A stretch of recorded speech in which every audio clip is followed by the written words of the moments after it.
Hi అండి. మళ్ళీ sir మీ దగ్గరికి. అసలు సమాజం అనేటటువంటి నా క్లాస్ తరగతి నాకు వదిలి ఉండాలనిపించట్లేదు. సమాజానికి అందరికీ కూడా నేను తల్లి లాంటిదాన్ని. ఎందుకంటే నేను స్టూడెంట్స్గా భావించినప్పుడు మీరు తల్లే కదండి. నాకన్నా పెద్దవాళ్ళు ఉండొచ్చు గౌరవనీయులు. మరి చిన్నవాళ్ళందరికీ కూడా నేను తల్లి లాంటిదాన్ని, పెద్దవాళ్ళందరికీ కూడా ఒక అభిమానిగా నేను భావిస్తున్నానండి. అదేవిధంగా జయసింహ అనేటటువంటి పాత సినిమా నుంచి కూడా ట్యూన్ తీసుకొని నేను చదువుకు ఆపాదించి మళ్ళీ ఇంకొక పాట కూడా రాశాను. అది ఎక్కడి నుంచి తీసుకునే ఉండేయండి. నేను చెప్పినటువంటి సోషల్ స్టడీస్, సామాజిక శాస్త్రం గురించి పిల్లలకు సాంఘిక శాస్త్రం బోధించేటప్పుడు చెప్పేదాన్ని కదా. అవన్నీ నా మైండ్లో ఏమున్నాయో, నేను ఏది బోధించినో 35 ఇయర్స్ అదే మీకు నేను మళ్ళీ నాకు జ్ఞాపకం వచ్చి కొన్ని పాటల రూపంలో మలిచి మీ ముందు ఉంచుతున్నాను. Sorry for the trouble. Please నన్ను కొంచెం అది సహాయం చేయండి అని విజ్ఞాపన చేస్తున్నాను. ఈనాటి బ్రతుకు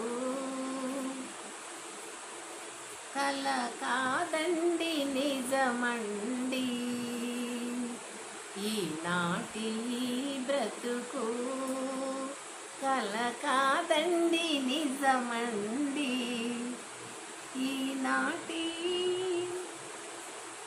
ఈ ధ్యాసతోనే కష్టించి చదివి సుఖశాంతులను పొందుడి, ఈ ధ్యాసతోనే కష్టించి చదివి సుఖ జీవనము సాగుడి,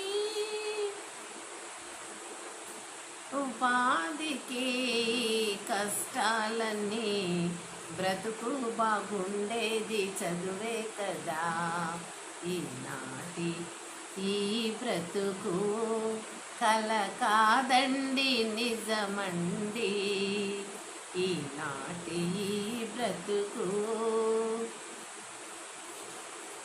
ఈ ధ్యాసతోనే కష్టించి చదివి సుఖ జీవనం పొందుడి,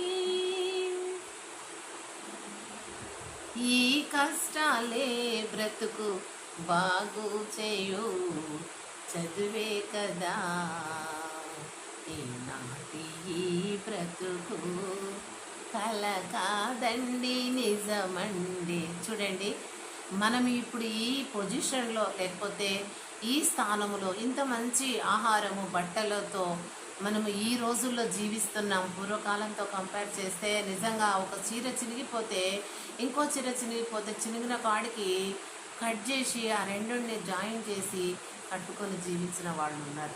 నేను చూశానండి.